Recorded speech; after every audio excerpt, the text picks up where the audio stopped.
ओम शांति, ओम शांति, ओम शांति, ओम शांति, ओम शांति, ओम शांति। आज 19 जून 2025 प्रातः मुरली।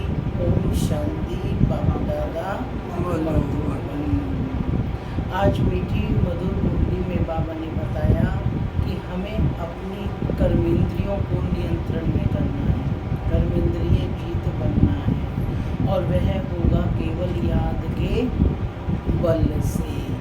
जितना जितना पाप को याद करेंगे उतना उतना हमारा कर्मेंद्रियों के हम राजा बनते जाएंगे। साथ ही बाबा ने कहा कि तुम बच्चे कौन हो? डायरेक्ट ईश्वरीय औलाद बने हो, ब्रह्मा मुख वंशावली ब्राह्मण हो, श्रेष्ठ ब्राह्मण हो। तो बाबा ने कहा कि तुम्हारे अंदर कोई भी आसुरी अवगुण नहीं होना चाहिए, है ना। असुरों में क्या है अवगुण, और देवताओं में क्या है गुण। तो बाबा ने कहा कि तुम चाहते हो कि अपनी उन्नति हो, तो आसुरी जो अवगुण है उन्हें छोड़ो और देवताई गुणों को जीवन में धारण करो। अपने एम ऑब्जेक्ट को, क्या है एम ऑब्जेक्ट? लक्ष्मी नारायण सदृश बनना, माने गुड ह्यूमन बीइंग बनना, मनुष्य से देवता बनना। देवता का मतलब है हाईएस्ट कोटि के मनुष्य, ठीक है। तो ऐसे मनुष्य जो दिव्य गुणों से श्रृंगारे हुए हैं, वह बनना हमारा लक्ष्य है। तो उसके लिए राजयोग की पढ़ाई हमें प्रतिदिन पढ़नी है।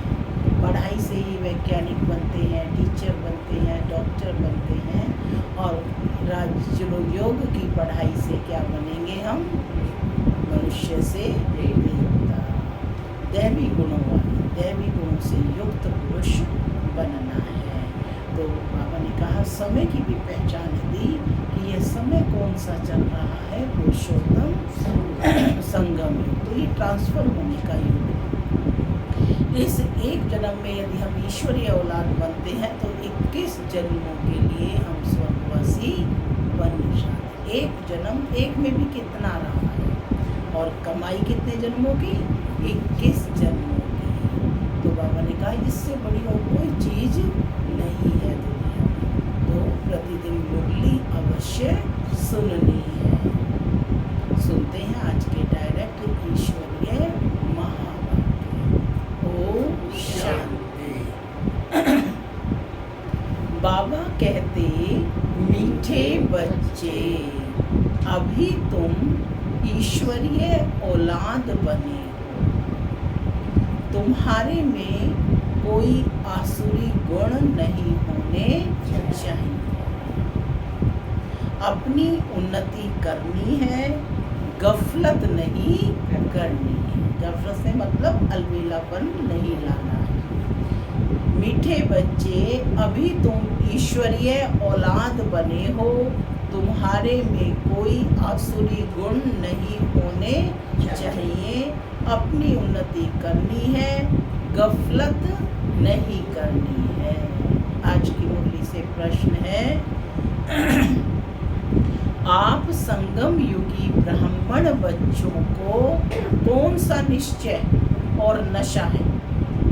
आप संगम युगी ब्राह्मण बच्चों को कौन सा निश्चय और नशा है? कौन सा निश्चय है और कौन सा नशा है? ब्राह्मण है सभी मुखवंशावली, तो क्या निश्चय और नशा है? बापू के बन गए हैं और रोज मनुष्य से देवता बन गए हैं। हम ईश्वरीय पढ़ाई पढ़ रहे हैं, नशा है। सुनते हैं बाबा का उत्तर।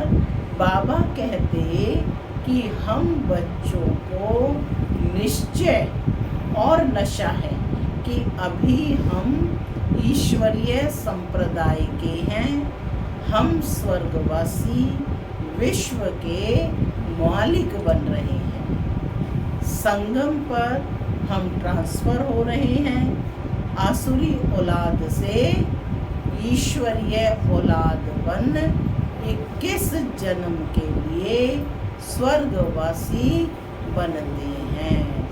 इससे भारी कोई और वस्तु होती नहीं। ओम शांति। माना मैं शांत स्वरूप आत्मा हूँ, शांति मेरा स्वधर्म है। बाबा कहते मीठे बच्चे घर वापस जाओ। ओम शांति। भगवान वाच बाप बैठ बच्चों को समझाते हैं। अक्सर करके मनुष्य शांति को पसंद करते हैं। सभी को क्या पसंद है? शांति। घर में अगर बच्चों की खिटखिट है तो अशांति रहती है, अशांति से दुख भासता है, शांति से सुख भासता है। यहाँ तुम बच्चे बैठे हो, तुमको सच्ची शांति है। तुमको कहा गया है कि बाप को याद करो, अपने को आत्मा समझो। आत्मा में जो आधा कल्प से अशांति है, कब से अशांति आई? द्वापर से, आधा कल्प से, वह निकलनी है शांति के सागर बाबा को याद करने से। अशांति निकलने का क्या बताया बाबा ने, कैसे निकलेगी? शांति के सागर बाबा को याद करने से। तुमको शांति का वर्षा मिल रहा है, यह भी तुम जानते हो। शांति की दुनिया और अशांति की दुनिया बिल्कुल अलग है। आसुरी दुनिया और ईश्वरीय दुनिया। सतयुग, कलयुग किसको कहा जाता है, यह कोई मनुष्य मात्र जानते नहीं है। तुम कहेंगे हम भी नहीं जानते थे, बल कितने भी पोजीशन वाले थे। पैसे वाले को पोजीशन वाला कहा जाता है। गरीब और साहूकार समझ तो सकते हैं ना, वैसे तुम भी समझ सकते हो कि बरोबर ईश्वरीय औलाद और आसुरी औलाद। अभी तुम मीठे बच्चे समझते हो हम ईश्वरीय संतान हैं, यह पक्का निश्चय है ना। तुम ब्राह्मण समझते हो हम ईश्वरीय संप्रदाय स्वर्गवासी विश्व के मालिक बन रहे हैं। हरदम वह खुशी रहनी चाहिए। बहुत थोड़े हैं जो यथार्थ रीति ऐसा समझते हैं। सतयुग में है ही ईश्वरीय संप्रदाय और कलयुग में है आसुरी संप्रदाय। पुरुषोत्तम संगम युग पर आसुरी संप्रदाय बदली होती है। अभी हम शिव बाबा की औलाद बने हैं, बीच में भूल गए थे ना द्वापर से, है ना, तभी तो पहचान नहीं थी। अभी फिर इस समय जाना है कि हम शिव बाबा की संतान हैं। अब तो बाबा का परिचय मिला कि हम किसकी संतान हैं। परिचय तो भक्ति मार्ग में भी था, लेकिन यथार्थ परिचय नहीं था। वहाँ सतयुग में कोई अपने को ईश्वरीय औलाद नहीं कहलाते, वहाँ है दैवी औलाद। देवी देवताओं की संतान क्या कहलाएंगी? दैवी औलाद। तो बाबा कहते इनके पहले हम आसुरी औलाद थे, अभी ईश्वरीय औलाद बने हैं। हम ब्राह्मण बीके हैं। बाबा बार बार कितनी बार यूज़ किया, ईश्वरीय औलाद है, ईश्वरीय संतान है, बीके हैं, ब्राह्मण है। क्या स्पष्ट कर रहे हैं? तुम्हें पहचान दे रहे हैं, तुम्हें स्मृति दिला रहे हैं कि तुम कौन हो? ब्राह्मण बीके ईश्वरीय औलाद, ईश्वरीय संतान। रचना है एक बाप की। तुम सब भाई बहन हो और ईश्वरीय औलाद हो। तुम जानते हो बाबा से राज्य मिल रहा है। भविष्य में जाकर हम दैवी स्वराज्य पाएंगे, सुखी होंगे। बरोबर सतयुग है सुख का धाम और कलयुग है दुख का धाम। ये सिर्फ तुम संगम युगी ब्राह्मण बच्चे ही जानते हो। आत्मा ही ईश्वरीय औलाद है, यह भी जानते हो। बाबा स्वर्ग की स्थापना करते हैं, वह रचता है ना। नर्क का क्रिएटर तो नहीं है, नर्क तो नहीं रचेंगे ना, उनको कौन याद करेंगे? तुम मीठे मीठे बच्चे जानते हो कि बाप स्वर्ग की स्थापना कर रहे हैं, वह हमारा बहुत मीठा बाप है। हमको 21 जन्मों के लिए स्वर्गवासी बनाते हैं। कितने जन्मों के लिए? 21 जन्मों के लिए। इससे भारी कोई वस्तु होती नहीं। ये समझ रखनी चाहिए। हम ईश्वरीय औलाद हैं तो हमारे में कोई आसुरी अवगुण नहीं होना चाहिए। अपनी उन्नति करनी है, समय बाकी थोड़ा है। क्या कहा बाबा ने? अपनी उन्नति करनी है, समय बाकी थोड़ा है। इसमें गफलत नहीं करनी चाहिए। जो ये अलबेलापन आता है ना, बाबा कहते ये नहीं आना चाहिए। भूल ना जाओ। देखते हो बाप सम्मुख बैठा है। जिनकी हम औलाद हैं, हम ईश्वर बाप से पढ़ रहे हैं। दैवी औलाद बनने के लिए। क्या बनने के लिए? दैवी औलाद बनने के लिए। तो कितनी खुशी होनी चाहिए। बाबा सिर्फ कहते हैं मुझे याद करो तो विकर्म विनाश हो जाए। बाप आए ही हैं सबको ले जाने। जितना जितना याद करेंगे उतना विकर्म विनाश होंगे। अज्ञान में जैसे कन्या की सगाई होती है तो याद बिल्कुल छप जाती है। बच्चा पैदा हुआ और याद छप जाती है। यह याद तो स्वर्ग में भी छप जाती है, नर्क में भी छप जाती है। बच्चा कहेगा यह हमारा बाप है। अब यह तो है बेहद का बाप, वो है हद का, और यह है बेहद का बाप। जिससे स्वर्ग का वर्षा मिलता है तो उनकी याद छप जानी चाहिए। बाप से हम भविष्य 21 जन्मों के लिए फिर से वर्षा ले रहे हैं। बुद्धि में वर्षा ही याद है। क्या वर्षा मिलता है? गुड। तो बाबा कहते कि वर्षा सबकी बुद्धि में याद है। यह भी जानते हो मरना तो सबको है, एक भी रहने का नहीं है। जो भी डियरेस्ट से डियरेस्ट माने प्यारे से प्यारा है, सब चले जाएंगे। ये सिर्फ तुम ब्राह्मण ही जानते हो कि यह पुरानी दुनिया अब गई की गई। उसके जाने के पहले पूरा पुरुषार्थ करना है। जबकि ईश्वरीय औलाद है तो अथाह खुशी होनी चाहिए। बाप कहते रहते हैं बच्चे अपना जीवन हीरे जैसा बनाओ। वह है टीटी वर्ल्ड, यह है डेविल वर्ल्ड। डेविल आसुरी दुनिया। सतयुग में कितना अथाह सुख रहता है, वह बाप ही देते हैं। यहाँ तुम बच्चे बाप के पास आए हो। यहाँ बैठ तो नहीं जाएंगे कि यहीं बैठे रहेंगे, पढ़ाई की और अपने घर। ऐसे तो नहीं कि सब इकट्ठे रहेंगे, क्योंकि बेहद के बच्चे हैं। यहाँ तुम बहुत उमंग से आते हो। हम चाहते हैं बेहद के बाप के पास। हम कौन है? ईश्वरीय औलाद है, गॉड फादर के बच्चे हैं। तो हम क्यों ना स्वर्ग में होने चाहिए। गॉड फादर तो स्वर्ग रचते हैं ना। अब तुम्हारी बुद्धि में सारे वर्ल्ड की हिस्ट्री ज्योग्राफी है। जानते हो हेवनली गॉड फादर अब हमको हेवन के लायक बना रहे हैं। हेवन में ले जाना है तो पहले लायक बनाना होगा ना। तो ये राजयोग की पढ़ाई क्या कर रही है? बच्चों को लायक बना रही है, समझदार बना रही है, ताकि उस नई दुनिया में चल सकें। और नई दुनिया में, नई दुनिया तो नई है, सब कुछ नया 100% है।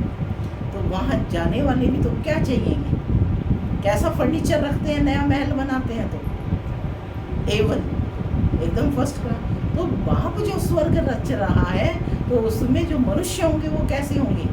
A1 होंगे, दैवी गुणों से संपन्न होंगे।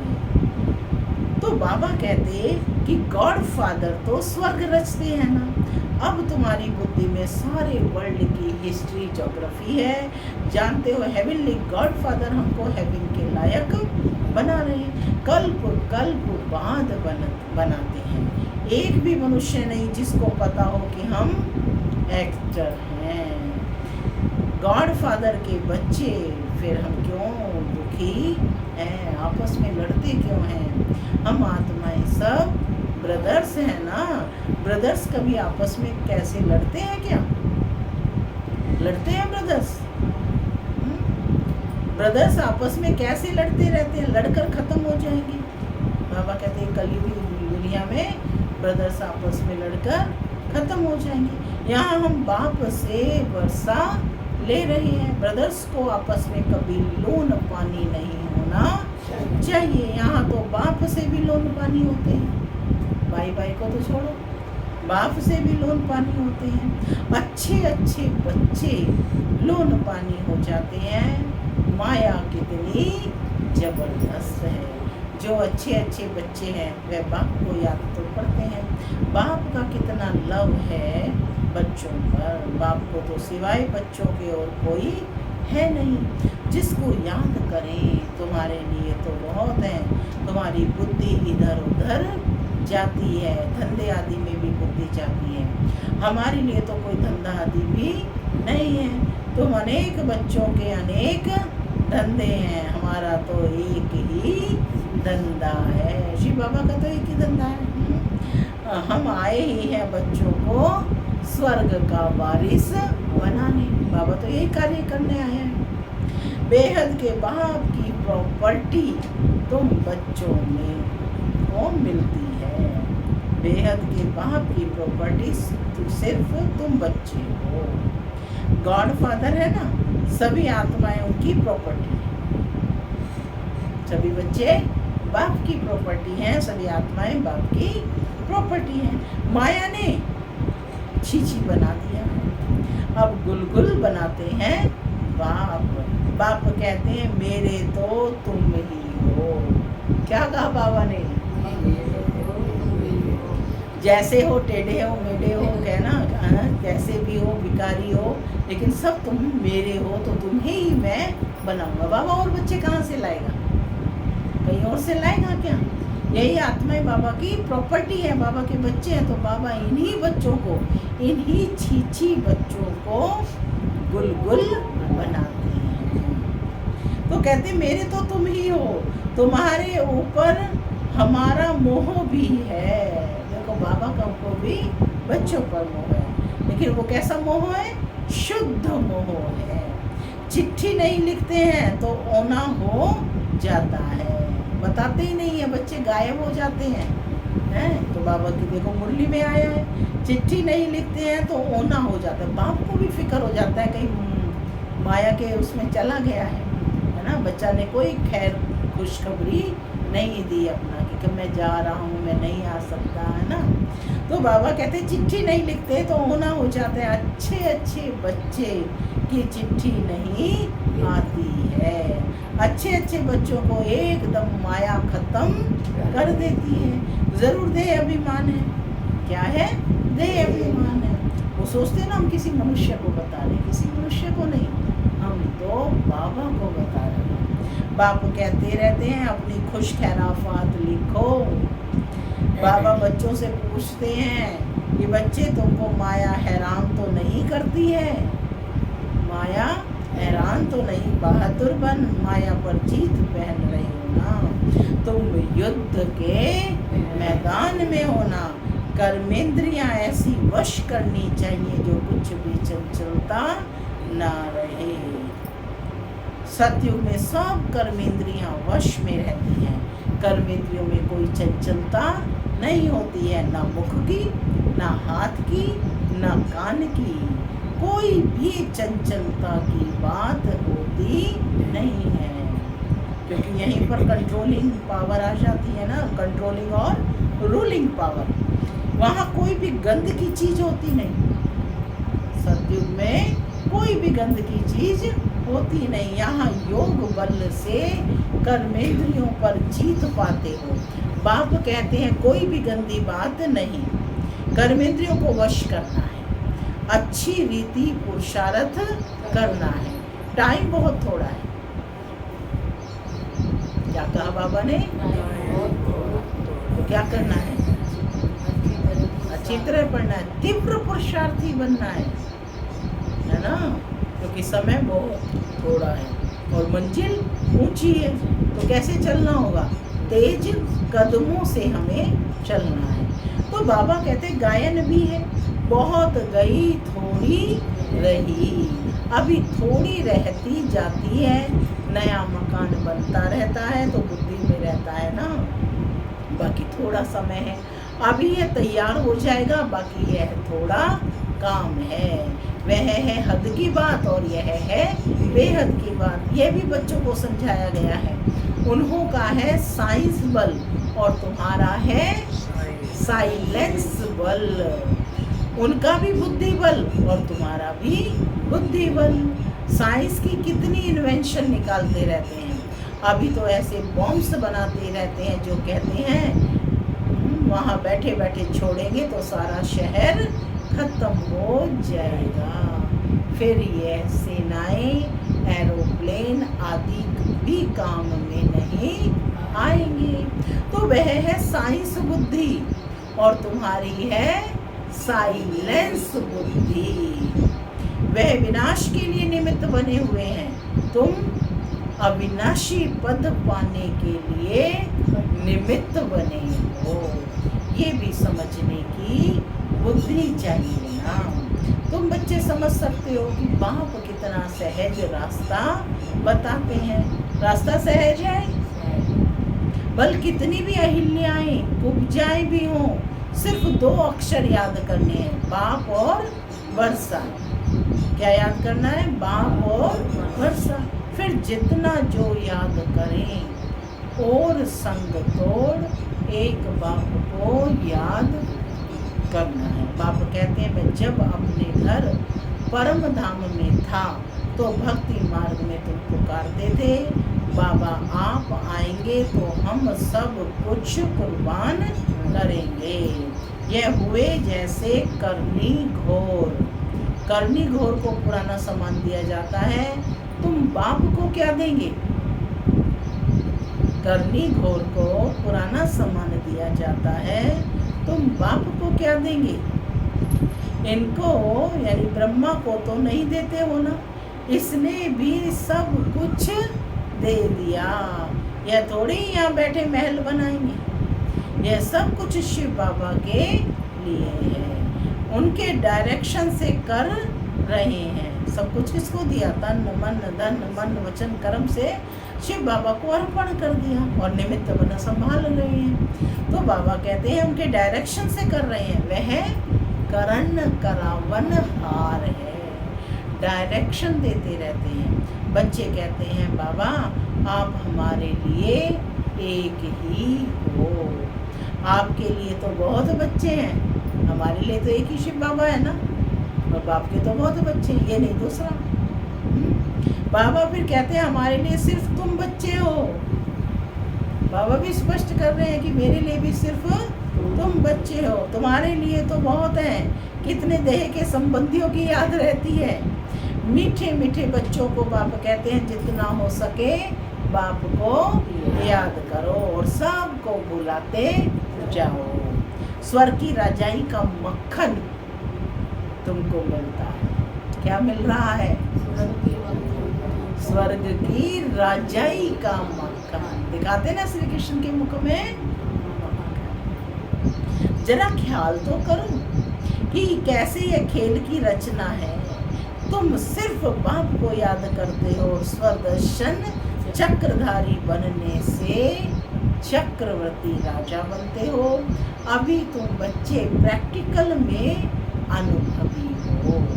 मनुष्य तो समझते हैं कि भक्ति परंपरा से चली आती है, बेकार भी परंपरा से चले आए हैं। इन लक्ष्मी नारायण राधे कृष्ण को भी तो बच्चे थे ना। अरे हाँ, बच्चे क्यों नहीं थे, परंतु उन्हों को कहा जाता है संपूर्ण निर्विकारी। थे उनको भी बच्चे, लेकिन वो कैसे थे? संपूर्ण निर्विकारी। यहाँ है संपूर्ण विकारी, एक दो को गालियाँ देते रहते हैं।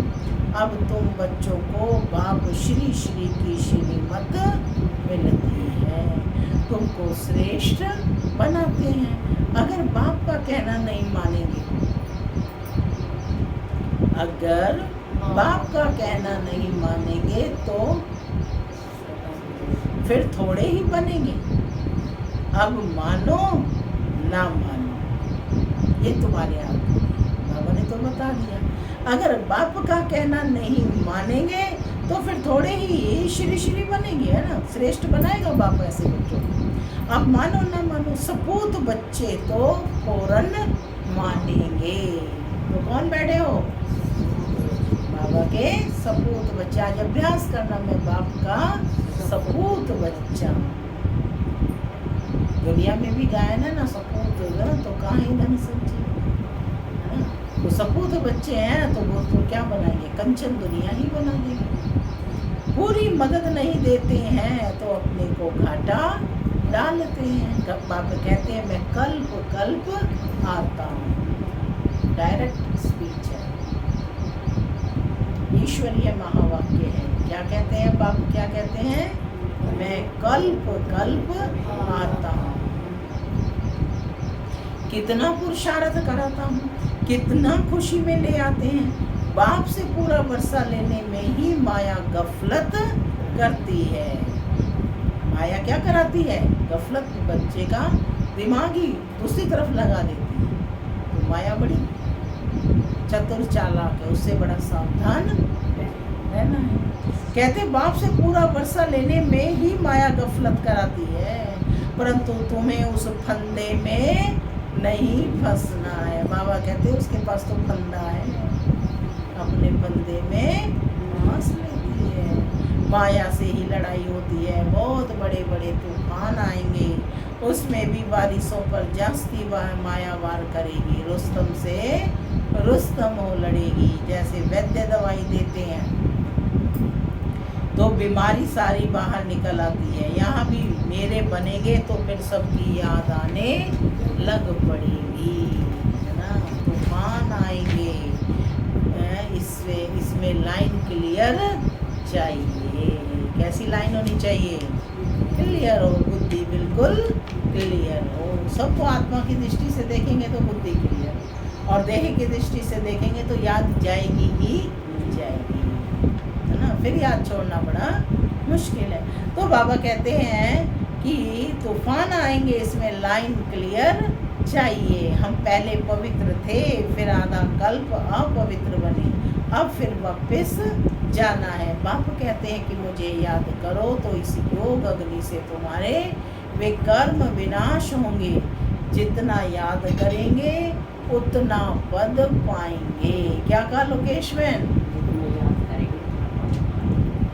सीधा स्पष्ट बता दिया है बाबा ने, जो जितना याद करेंगे उतना ऊंच पद पाएंगे। याद करते करते तुम घर चले जाएंगे। इसमें बिल्कुल अंतर्मुखता चाहिए। नॉलेज भी आत्मा में धारण होती है, आत्मा ही पढ़ती है। आत्मा का ज्ञान भी परमात्मा बाप ही आकर देते हैं। इतना भारी ज्ञान तुम लेते हो विश्व का मालिक बनने के लिए। मुझे तुम कहते ही हो पतित पावन, ज्ञान का सागर, शांति का सागर। जो मेरे पास है वह मैं तुमको सब देता हूँ। क्या कहा बाबा ने? जो मेरे पास है वह मैं सब कुछ तुमको देता हूँ। बाकी सिर्फ दिव्य दृष्टि की चाबी नहीं देता हूँ। उसके बदले फिर तुमको विश्व का मालिक बनाता हूँ। साक्षात्कार में कुछ है नहीं, मुख्य है पढ़ाई। पढ़ाई से तुमको 21 जन्म का सुख मिलता है। मीरा की भेंट में तुम अपने सुख की भेंट करो। मीरा का तो सिर्फ साक्षात्कार ही हुआ और तो कुछ नहीं हुआ। तो बाबा कह रहे हैं मीरा की भेंट में तुम अपने सुख की भेंट करो। वह तो कलयुग में थी, दीदार किया और फिर क्या? भक्ति की माला ही अलग है, ज्ञान मार्ग की माला अलग है, रावण की राजाई अलग है, तुम्हारी राजाई अलग है। उनको दिन और उनको रात कहा जाता है। अच्छा, मीठे मीठे सिखी लदे बच्चों प्रति माता पिता बाप दादा का और गुड मॉर्निंग रूहानी बाप की, रूहानी बच्चों को नमस्ते। हम रूहानी बच्चों की रूहानी याद प्यार गुड मॉर्निंग और नमस्ते। नमस्ते, सदा रहो हंसते, बनो फरिश्ते, चलो धारणा के लिए मुख्य सार। पहला, याद के बल से अपनी कर्मेंद्रियां ऐसी वश करनी है जो कोई भी चंचलता ना रहे। टाइम बहुत थोड़ा है, इसलिए अच्छी रीति पुरुषार्थ कर माया जीत बनना है। दूसरा है, बाप जो ज्ञान देते हैं उसे अंतर्मुखी बन धारण करना है। कभी भी आपस में लून पानी नहीं होना है। बाप को अपनी खुशी खैराफत का समाचार जरूर देना है। आज का वरदान है, कल्याणकारी वृत्ति द्वारा सेवा करने वाले सर्व आत्माओं की दुआओं के अधिकारी भव। कल्याणकारी वृत्ति द्वारा सेवा करने वाले सर्व आत्माओं की दुआओं के अधिकारी भव। कल्याणकारी वृत्ति द्वारा सेवा करना, यही सर्व आत्माओं की दुआएं प्राप्त करने का साधन है। जब लक्ष्य रहता है कि हम विश्व कल्याणकारी हैं, तो अकल्याण का कर्तव्य हो नहीं सकता। जैसा कार्य होता वैसी अपनी धारणाएं होती हैं। अगर कार्य याद रहे तो सदा रहम दिल सदा महादानी रहेंगे। हर कदम में कल्याणकारी वृत्ति से चलेंगे। मैंपन नहीं आएगा, निमित्तपन याद रहेगा। ऐसे सेवाधारी को सेवा के रिटर्न में सर्व आत्माओं की दुआओं का अधिकार प्राप्त हो जाता है। स्लोगन है, साधनों की आकर्षण साधना को खंडित कर देती है। साधनों की आकर्षण साधना को खंडित कर देती है। अव्यक्त इशारे हैं, आत्मिक स्थिति में रहने का अभ्यास करो, अंतर्मुखी बनो। अंतर्मुखी आत्माएं 3 प्रकार की भाषा के अनुभवी होती हैं। एक, नैनों की भाषा, दूसरा भावना की भाषा और तीसरा संकल्प की भाषा। ये 3 प्रकार की भाषा रूहानी योगी जीवन की भाषा है। जितना जितना आप अंतर्मुखी स्वीट साइलेंस स्वरूप में स्थित होते जाएंगे, उतना इन 3 भाषाओं द्वारा सर्व आत्माओं को अनुभव करा सकेंगे। अब इसी रूहानी भाषा के अभ्यासी बनो। ओम शांति।